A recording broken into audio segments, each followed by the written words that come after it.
All right, everybody, welcome back to Beans No Ball. Week 4 has just wrapped up. Hard to believe it. We're already a quarter way through the season, just about. Now, obviously, we know a lot about these teams now, so let's just get right into it. The way games line up, I get to start us off for a change. So let's get started with this Thursday nighter. Two teams I'm not too fond of in the NFC West with the Seahawks and Cardinals. And we got to see some nice new uniforms, those tortilla uniforms for the Cardinals. I mean, I will say the field looked pretty nice out there in State Farm Stadium, but let's get into the game. I mean, Seattle was up 20-6, just in complete control. I mean, it looked like they were just going to run away with this, obviously exposing the Cardinals for, I mean, the type of team that we're kind of leaning into seeing what they're becoming. But Marvin Harrison Jr., he had a horrible first 3 weeks of the season, and it looks like he started to figure it out. Obviously, a big touchdown to cut this game into a one possession game. And throughout the game, let's be honest, he had some clutch catches. He started looking like that number one receiver that Kyler's been needing. So, I mean, we'll see if that can actually continue to develop. Now, obviously, in the end, that comeback did fall short. They did get to tie it late in the game, 20-20. But of course, a quick last minute drive for the Seahawks ended up setting up the 52-yard field goal to win this game. Now, I mean, yes, it's a win on the road in the division on a short week, mind you, for Seattle. Everything looks great. Obviously, they're 3-1. You put all that into consideration, but I mean, looking against them, we know what we've been figuring about this Cardinals team. I mean, is it that impressive? And to see that they fought back and put you at the brink. It took a 52-yard field goal to win this game. And also, I mean, let's look at this play calling. It was just really conservative. Obviously, the reason the Seahawks ended up having to come back all the way at the end. I mean, you really expect them to let them. I mean, say what you want about Darnold. I mean, I'm not that high on him, but I mean, you expect them to let him let it rip. I mean, Cooper Kupp hasn't had any type of action. JSN, I mean, not much action in this one. I was really pushing for a touchdown. Obviously, anyone that listened to my parlay, good luck. I'm sorry to you guys, but I mean, just I'm expecting a lot better for Seattle after what we've seen in those first couple weeks. And I mean, for the Cardinals, Kyle looked decent throughout this game, apart from those two interceptions that in the end, you look at it, that probably was one of the big reasons they weren't able to end up finishing off this comeback. Just one less of those, probably end up getting a better drive throughout there. But the biggest thing that we're realistically seeing, I mean, the loss of James Conner is really hitting this team. I mean, obviously, the run game never did get going. And apart from just on the field, the leadership that Conner brings into this team, obviously something that whether it was halftime, whether it was just on the sideline, that could have rallied the troops and really figured to change the momentum of this game, especially at home. Once you have that momentum on your side, just really would have expected a lot more from this Cardinals team at home in a primetime game. Yeah, I mean, we're starting to see, Kyler starting to not look like the answer. I mean, you're going to get a really great Seahawks defense, and I mean that's the one thing, one great highlight for the Seahawks. It's the Seahawks defense, and even with Sam Darnold, he's having a great career. I mean, not career. He's having a great time with Seattle so far. I mean, it's pushing it forward, but we'll see how he's going to look out when he starts going to the top teams. Now, moving into the first international game of the season, no, sorry, second international game of the season, we got the Vikings and the Steelers. So, I mean, this one. It started off really slow. I mean, we saw the Steelers, they're pushing a very great heavy lead, but I mean, Carson Wentz was rallying back this team for a potential comeback. Although, it just came up short then. He didn't have himself again with 350 yards, two touchdowns, and those two interceptions, with the Steelers defense coming in clutch when they need to the most. And this is the one thing about the Steelers team is, you have A-Rod on the offensive part where I didn't expect A-Rod to have a good season at all. You didn't either, but right now they're 3-1 on top of the North, and everything's really going their way there too. Same with the run game, Kenneth Gainwell having himself a game, so everything's really connecting well. The connection with DK Metcalf is still starting to be out, 126 yards and a touchdown. So this offense is rolling, and the defense is rolling. It is still a very great Steelers defense. They were this close. They're this close to, giving up fully in the second half against Wentz and this Vikings team, but they were able to push back, short of the comeback in those late game mistakes from Wentz. But everything was pretty much going good. Jettas was going at it, and they got Addison back in this game. So this offense, there was a lot of high hopes, but it's the late game mistakes that really cost them there. And I mean, if the Steelers and A-Rod 3-1, top of the AFC North, everything's going really well their way. The Vikings, you know, maybe Wentz could have potentially lead into a small little push there too, but having Jettas paired up again with Addison is definitely going to be one to see on offense. Yeah, absolutely. Now actually seeing this duo, we'll see what JJ McCarthy can do once he comes back. That's all the hope that you're really expecting for Vikings fans. But I mean, let's move into, the regular early slate. And for the Commanders and the Falcons, I mean, Once again, we got this one wrong, Christian. I mean, we expected, the Mariota magic to continue, but I mean, the Falcons pulled it through. I mean, it was a much needed bounce back win for the Falcons. It's just obviously with last week's embarrassment in Carolina. Michael Penix had himself a game over 300 yards and two touchdowns, really efficiently, mind you, on 77% completion percentage. And of course, Bijan Robinson. Sure, it might not be the triple digits on the ground, but those 75 yards again, rather efficiently.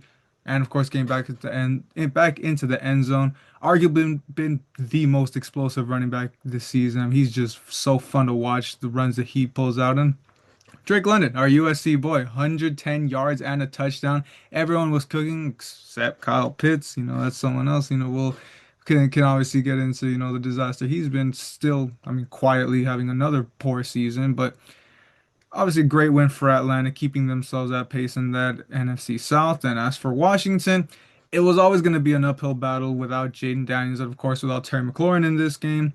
Mariota fizzled out, wasn't a great game for him. Deebo Samuel predictably wasn't going to be enough to hold down the receiving end. I mean, sure, it was a decent stat line when you look at it, but it was pretty inflated because of that 24-yard touchdown late in the fourth quarter. So, not that great if you really take everything into consideration. Now, most alarmingly, allowing 435 yards of total offense against a rather mediocre Atlanta offense. I mean, I already outlined everything in the last part when I hit over Atlanta. I mean, obviously Bijan in London and just making Penix look like a Pro Bowler in this one. I mean, a defense that really, set the tone last season, not really showing the same results so far for Washington. Now, the only silver lining here, you are getting Jaden Daniels next week in a very important game against the Chargers. So that's the main thing you got to look forward to for Washington right here.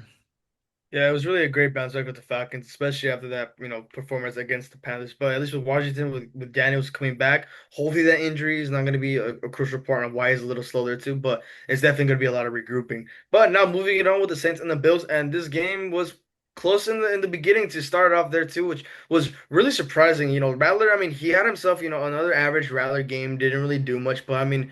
It was very close to the beginning, but towards the end, the Bills still rallied back. With James Cook still having himself a year on the run game, pretty much setting the tone with 117 yards and a touchdown there too. So putting at least a little bit less stress on Josh Allen. But like I said, the Saints defense was really, getting to the heads of this Bills team early on in the first half. I mean, Josh Allen recorded one interception, which I believe is his first of the season so far. But after that, Allen on the run game, 45 yards and a touchdown. So he's still a threat on both on the pass game and the run game. That's really what it is too. But you're looking at the Saints team, they're putting up fights and you like to see it. Rattler still, he's still winless in his starts, but they're putting it up.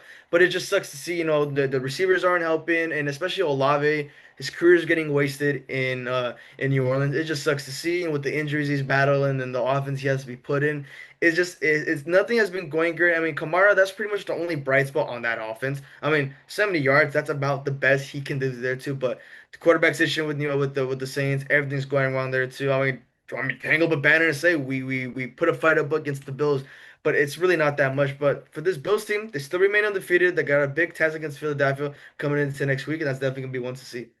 That's gonna be one of the games of the season when you look into that one. But yeah, go into the Browns and the Lions, man. I mean, this one, if you really look at it, honestly, a really intriguing matchup when you look at that top-rated defense against Hmm. obviously one of the most high-powered offenses in the league. I mean, hey, statement made by the Lions, hanging 34 points, 277 yards, four touchdowns against the league's top defense. I mean, say what you want, obviously the Browns in general as a team, but they got a damn good defense. And obviously, of those four touchdowns, two of them going to Amon-Ra. I know you're loving that, Christian. And I mean, just look, he obviously making a very solid case for Offensive Player of the Year. If it wasn't for a certain Samoan playing out in LA, and we'll get into that in just a little bit. But I mean, just another clean game from Goff. Gibbs, obviously explosive as ever, getting back in the end zone again.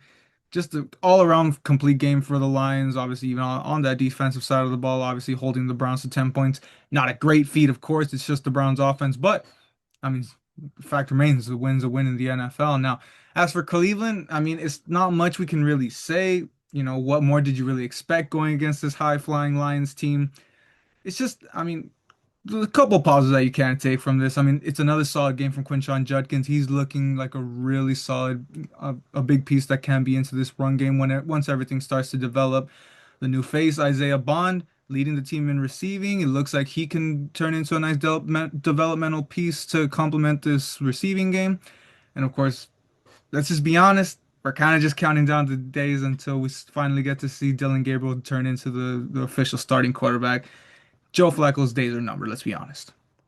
Yeah, I mean, there's a lot of great talent on the Browns team that's getting wasted, especially on the defensive side. It's only a matter of time until they realize that quarterback change is gonna have to happen very soon. But moving in with the Panthers and the Patriots and Drake May, he's finally arriving. I mean, I mean, it was a great defensive game with this Patriots team. I mean, May was only able to count 203 yards, two touchdowns, and a rush TD. So he obviously was getting it going, which we did love to see there. A really great defensive battle, especially a Panthers team that literally shut out the Falcons the week before, but that's where the inconsistency is going to come in back to Bryce Young. He can have one great game, this rally this Panthers team, and then the next thing you know, he goes back to being the Bryce Young that he is. 150 yards, one touchdown, ended up being benched for Andy Dalton, which he ended up getting 8 touchdowns. So I mean, at least, former Cowboy, you love to see there too. But Chuba Hubbard on that run game, nothing's really going explosive as it is there. At least it's nice to see Tet. He's still getting it going, only 62 yards, but it's pretty much the same old Panthers. And for the Patriots,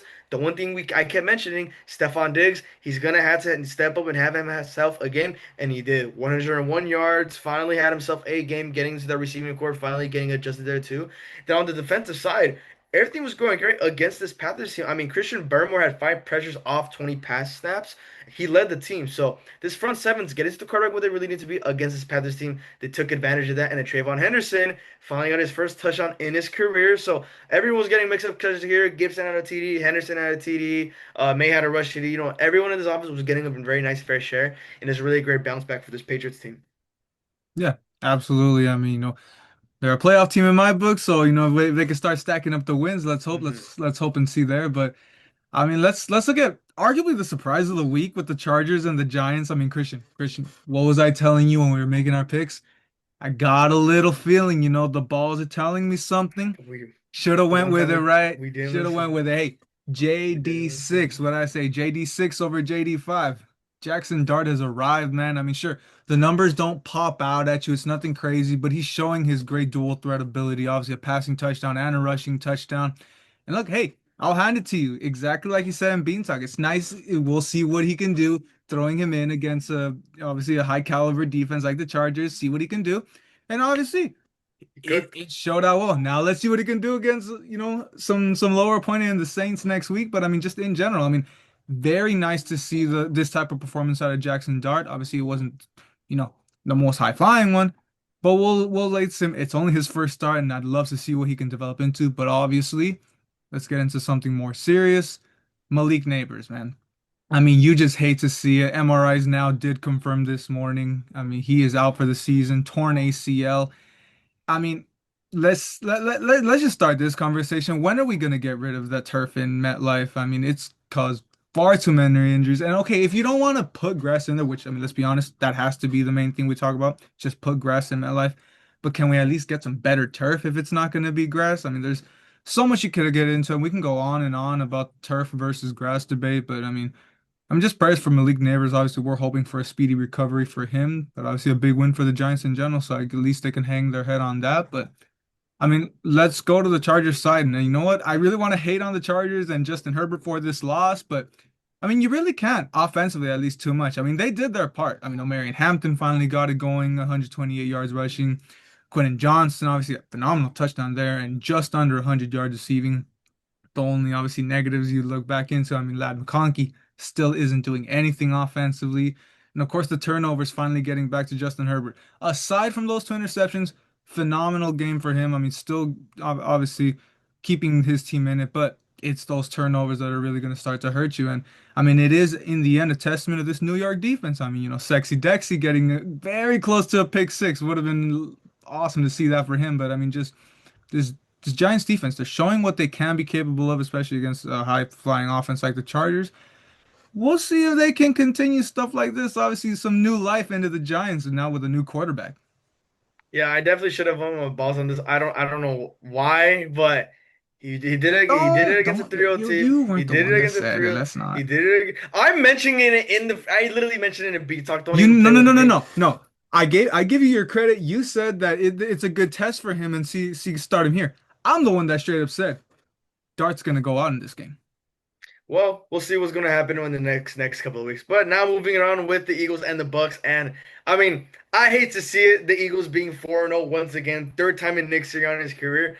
But I think the story with this is they're 4-0, but offensively, they're just not that great offensive, and they're still getting it done.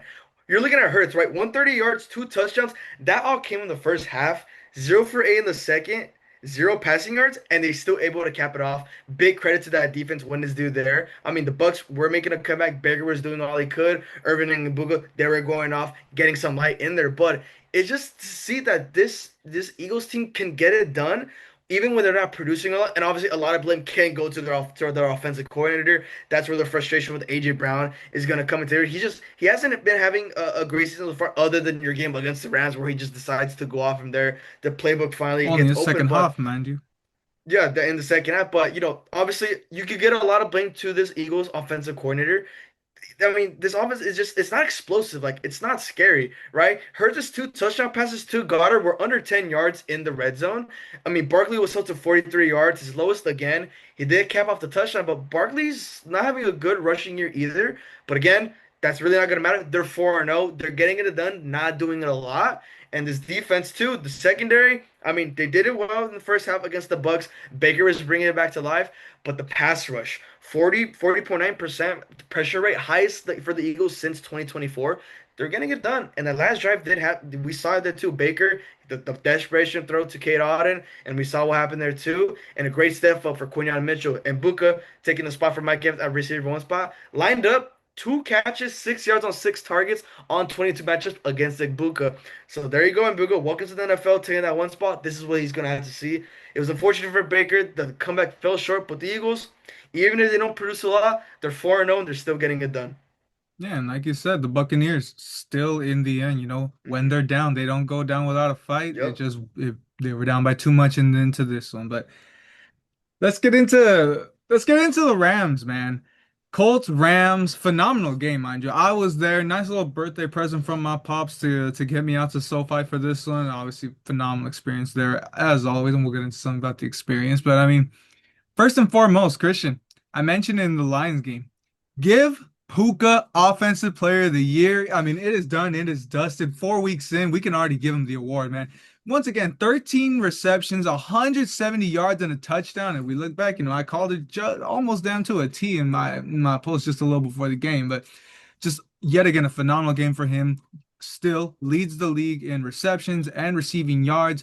Well on his way to I mean, he's on path for like 2,300 receiving yards. Obviously, he's probably not going to stay exactly on that path, but just historic numbers for Puka right now. Defensive side of the ball, too. Cam Curl, obviously a phenomenal game for him. Two interceptions, especially that last one that ended up icing the game as Indiana Jones was starting to sneakily lead a nice little drive that could have ended up, working something when they were down seven. But Cam Curl put an end to that. And let's get into your boy Christian. AD Mitchell disaster class. I don't know what the hell he was Oh, thinking dude, pulling up no, the not Deshaun Adam Jackson. Knight, bro. And it didn't even look, it wasn't even him being cocky. He just straight up He fumbled it just, out, he out just, of he the just end fumbled zone. it. I mean, I don't know what the hell was going on there for him. Let's also not forget when it was still tied 20 to 20, JT goes off for a 52-yard run straight into the end zone. And what did AD Mitchell do? A needless hold on, I believe, Cam Kinchens to obviously negate that, bring that back. And once the Colts have to punt that one away, 2-2 Atwell calls game. Zero receptions on the season up to this point. You only need a one catch, 88 yards to the house. Longest passing touchdown in Matthew Stafford's career. 17 years out of nowhere getting an 88-yard reception from Tutu Atwell of all people. But I mean, Tutu's been such a disappointment this season, especially after giving him $10 million a year in last year's offseason. Nice to see him finally get that vindication. And I already mentioned Matthew Stafford, obviously an absolute diamond in this one, but I mean, 375 yards and 375 and three touchdowns. Another vintage performance from him. And let's not forget. I mean, we keep receipts. Cam Bynum goes out on a podcast talking about SoFi Stadium, pumps in crowd noise, horrible atmosphere. Kyron Williams in his face throws him onto the ground, and that touchdown, who was it on? Cam Bynum. Rams are 3-1. Just another phenomenal showing for this one. I mean, it was obviously a tough showing from that last week, but phenomenal bounce back for the Rams. Yeah, and this game should have went into overtime. Have AD not fumbled that, but regardless of that, it was still a great performance from the Rams. You know, everybody, Puka still having a generational career for himself there. So, I mean, it was going to be a close one. It was going to be a tough battle for the Colts on their end, but the Rams got it done when they needed to get it. But now moving it on with the Titans and the Texans, and I mean. Texas got the first win of the season against this Titans team, but I mean, more emphasis on the Titans. I mean, this is just sad, man. I mean, Ward, he's doing everything that he can. There's another game, 108 yards, interception. He was pressured 14 times and sacked twice. This O-line's no help. He's got no weapons on that receiving end. You know, you mentioned Lockett, a veteran presence. It's not doing justice. And 7% of his dropbacks where he was all pressured. That's like second already in his NFL career. So this is already second time in the season that it's happened right on all of his dropbacks. I mean, it's no help. Even with the defense, they can't even get the stops on this struggling Texas offense. It just really sucks to see. And like I said, it's gonna take time for Ward to develop. He just needs the right pieces around him because I mean, you throw any quarterback in there, it's gonna be the same result. As for the Texans, at least Stroud had a great game, 233 yards, 2 touchdowns. The defense did against a very weak Titans offense, nothing really much to see. But, our former USC boy, Woody Marks, 69 rush yards and a touchdown, 50 receiving yards and a touchdown. So at least that's nice to see from one of our USC guys. And then Nico Collins.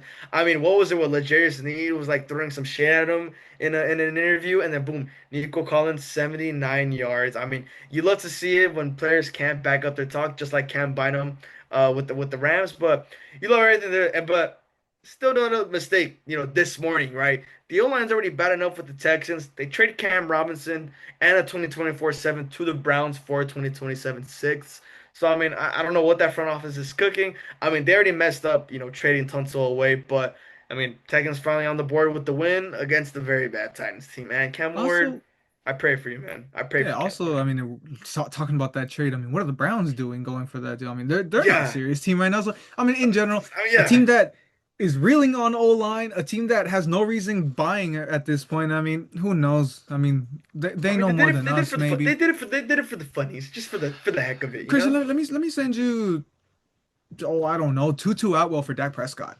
Mm, I'll throw in CD if you throw in Blake Corum. I think we can work something out. Yeah, yeah, yeah. But Nice. I bet. I mean, let's go into, hey, the Niners downfall, Christian.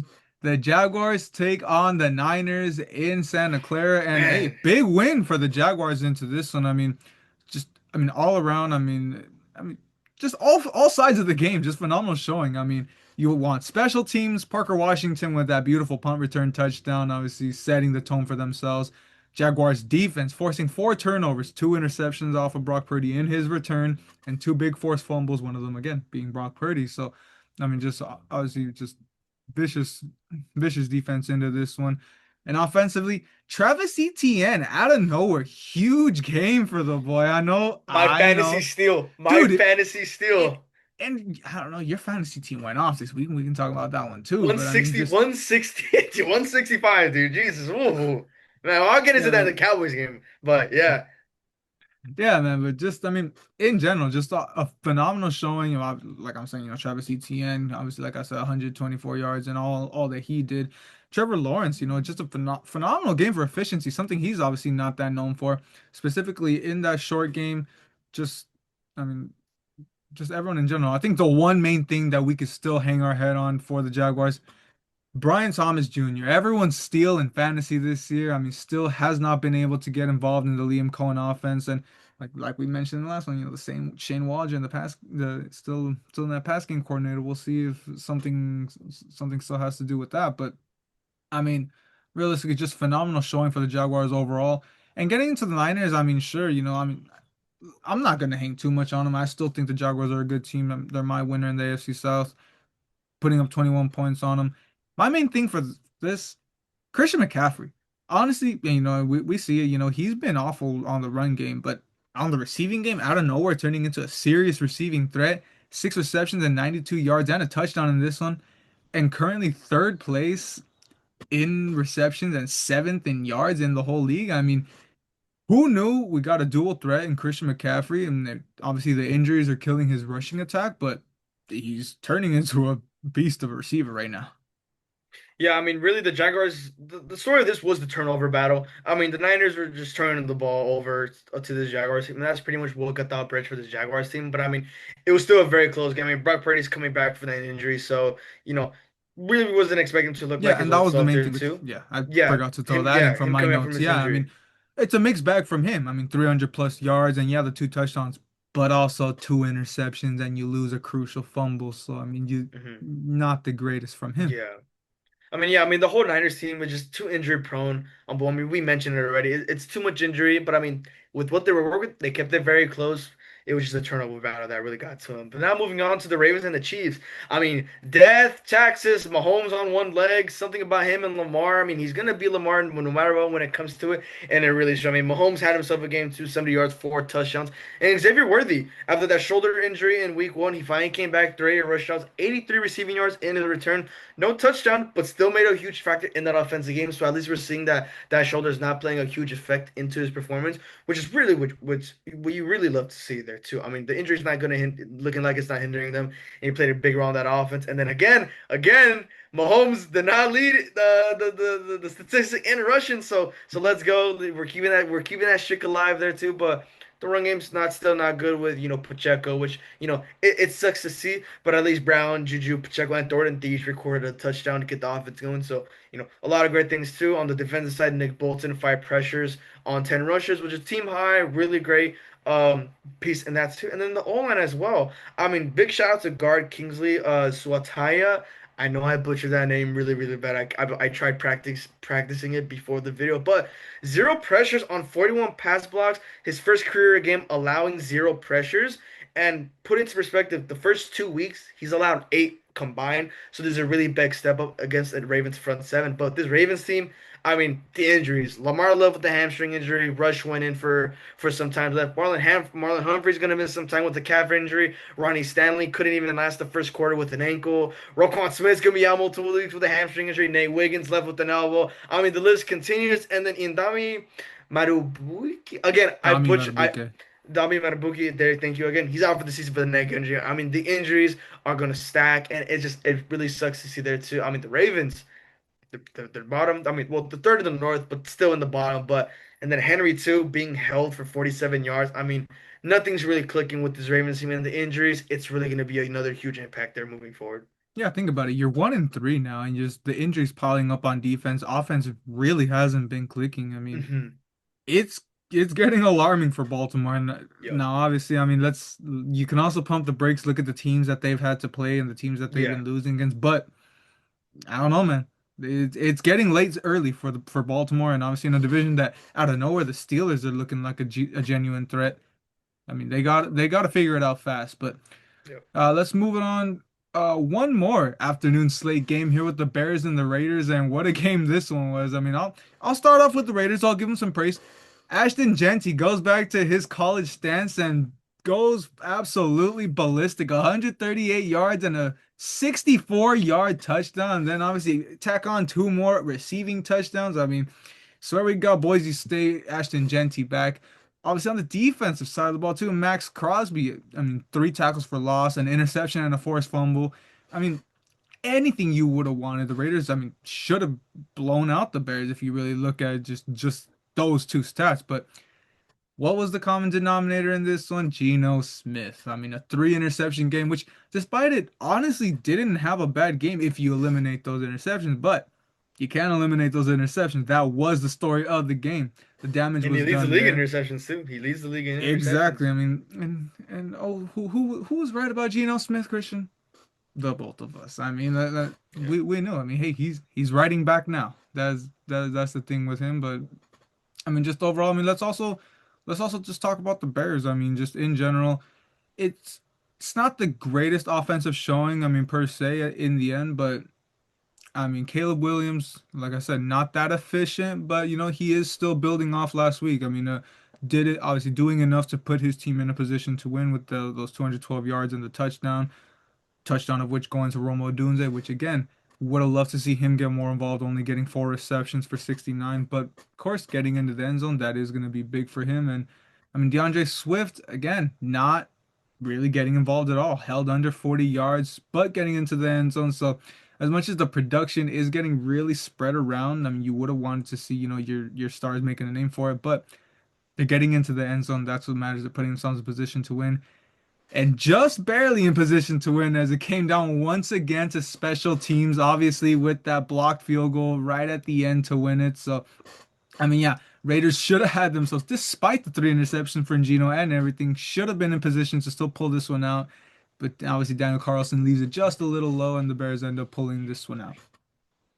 Yeah, yeah, I was gonna mention some more about the Raiders, but you pretty much just got that comment. It's Geno Smith. I mean, the factor is Geno, and I mean, it's the intercept, it's the turnovers. He did what he could, but I mean, for what it was worth, it was still a pretty good game between both teams. So I can't even lie on that. Yeah, that's the craziest thing But about this. yeah, but closing it out with the Sunday nighter with the Packers and the Cowboys. Oh And my God. David, I mean, look, we said it was gonna be a close game. Anyone with at least these, it was gonna be a Who close knew it was game. going to be this close that you couldn't even get a But winner who out of knew it? it was going to be this close? But look, it's going to be the same thing every week with the Cowboys. More Dak Glaze, more of this offense. I mean, number one offense in the league, dead last defense, man. I mean, Eberflus, enemy of freaking Texas. I mean, I just hate to see it. I mean, the first couple of drives in the first quarter, they started off really slow, and then they picked up in the second, and in the second half with just boom, boom, trading and trading. I mean, everything. Dak, I mean, 319 yards. Four total touchdowns, three in the air, one on the ground, and then under pressure. Dak has been a very great quarterback under pressure in the past couple seasons. 12 for 14, 164 yards, and a touchdown. I mean, Micah's revenge game, he went ghost. He didn't do nothing. He had 7 pressures, but this is where perspective comes in. 6 were in the fourth. So he had 2 in the first 3 quarters. He was ghost. His pressure rate was under 40%, and then he got that But at pity the end sack of the at day, the can you also say technicality. that he did it when it mattered? I know he didn't do enough, No, but he did do it when it mattered in the no. fourth quarter, in the clutch. I Sure, will, I sure. will In the throw clutch, that in. sure, sure. I mean, same goes with both teams, but I mean, again, it's the same story every week. The offense is continuing. Pickens, I said he was gonna need to step up with CL, and he did. Had himself again, 134 yards, 2 touchdowns. Him, Dak on my fantasy, along with Jacobs. I mean, combining, I think it was combining for almost 70 yards for the 70 points for the three of them. Really nice to see there. Nice breakout Whoever game, had and then. Romeo Dobbs, though, God bless you, Yeah, man. I mean, of course, our defense gives them career high in touchdowns, but I mean, again, and then Javonte Williams, again, another great game in the run game. I mean, it's the defense. It's the same. Sorry, it's the defense. That's pretty much what it's going to be now coming moving forward. But I'm going to expect a Pickens payday. I mean, after this game, if he's going to continue, he's well worth that 30 mil.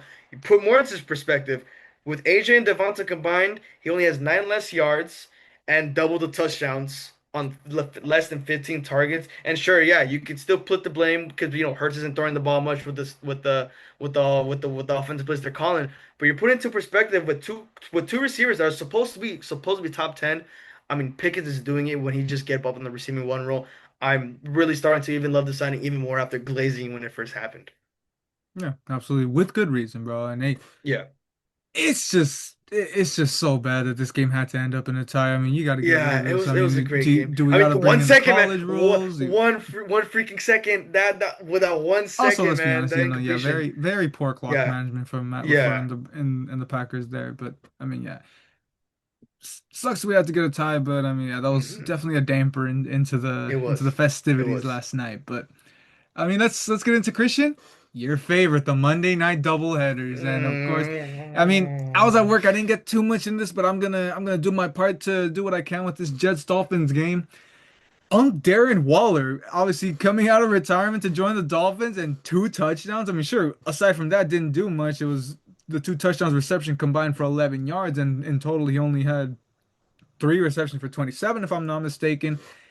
And not the greatest, but hey, nice of him to get back in there. His first game in 2 years, obviously coming back from, like I said, from retirement. But again, one more time, a little sour note that we have to get into. Tyreek Hill, brutal injury, man. I mean, Dislocated knee.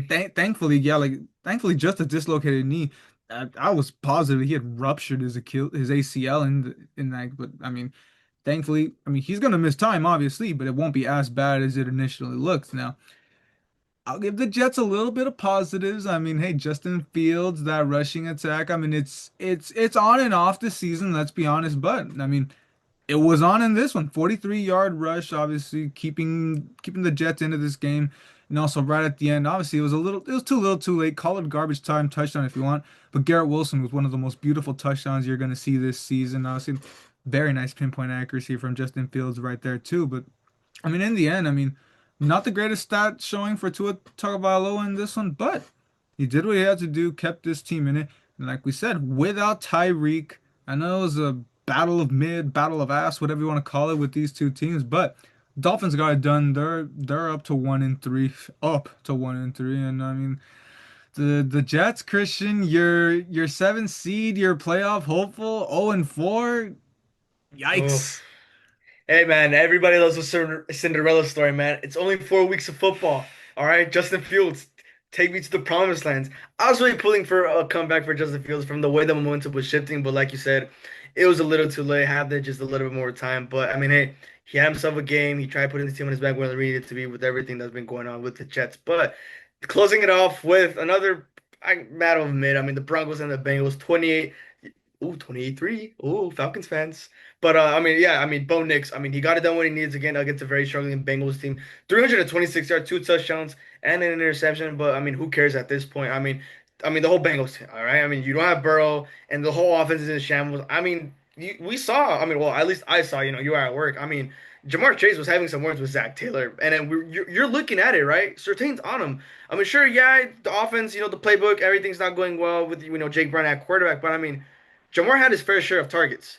I mean, just except Surtain was locking him up, and that's to say the least there too. And then T. Higgins on the other side, if Jamar's getting locked up, T. Higgins is gonna have to step up. Didn't really do much there. And then Chase Brown, I'm so sorry for you Chase Brown fantasy owners again. We're back-to-back weeks of just. Oh shoot, I forgot you have Chase Brown. Oh no, I I forgot you don't. had. Oh no, I don't. I'm just about to think, I poor thought you had Chase Chase Brown Brown. gonna Yeah, go yeah. back on those big ol' AI edits. No, yeah, yeah, yeah. I thought you had Chase Brown for a No, moment. I no, forgot thank who had God, it. bro. Yeah, but yeah, more Vigo AIs, but it just sucks to see there too. But I think the good thing about the Broncos, J.K. Dobbins, I mean, 101 yards, his first 100-yard game with since joining the Broncos. I mean, you just love to see it. Everything went there too. And then Cortland Sutton, the connection with Knicks, it's still connecting. There's some games it's not there, some games it's here, but it's slowly building up. And that's the least you can say about that. Everything's going great there too. But I mean, this Broncos team. I mean, the struggling Bengals team. We expected this from the win, but Bo Nix, after struggling for a bit, he bounced back, but you know they got the win when all that matters. Yeah, when you see a team with no quarterback going against one of the top defenses in the Yep. league, I mean, a 28-3 blowout is just about expected. And I mean, hmm hey, this is the type of result the Broncos need to get back into that AFC West picture. Exactly what they needed to close off week 4. And like I said, that closes out week 4. Let's take a quick moment. Let's go ahead and I mean, no changes in our weekly pick race. We went an exact same, had no disagreements. Boring ass week for that, but I mean, we go 9-7. Wasn't that great. Let's be honest, just a tad Yep. bit over 500. Yep. Well, we'll get our gap back this week. This is our week, and we got a great start to the week with Thursday Night Football with the Rams and the 49ers. So we'll definitely get into a lot of that Let's once go. we Let's get go. Let's into. go.